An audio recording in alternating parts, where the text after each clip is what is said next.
كبير عمرو أديب آسيا بنت عمرو أديب اللي خطفت الأنظار، كانت حديث السوشيال ميديا. ظهرت لأول مرة مع أبوها وأمها، محدش كان يعرف عنهم حاجة. كانوا قاعدين في مطعم، لفتت آسيا الأنظار على السوشيال ميديا. ناس كتير قالوا إن آسيا فيها شبه كبير جدا من أبوها الإعلامي الكبير عمرو أديب. هي فعلا شبه عيلة أديب. آسيا هي البنت الوحيدة أولاد الإعلامي الكبير عمرو أديب، وكمان عنده ولدين، ولد من الإعلامية لميس الحديدي وهو اسمه نور، خالد من الزوجة الأولى ماني سوكا.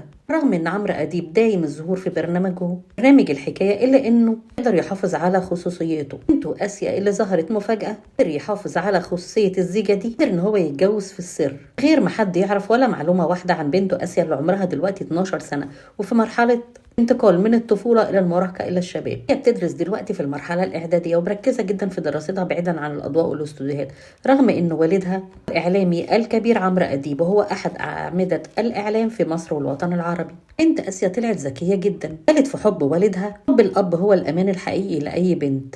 يعني بظهور آسيا ووالدتها يبقى الإعلامي عمرو أديب تقريبا متجوز 4 مرات. أولاده بنت واحدة هي آسيا، شابين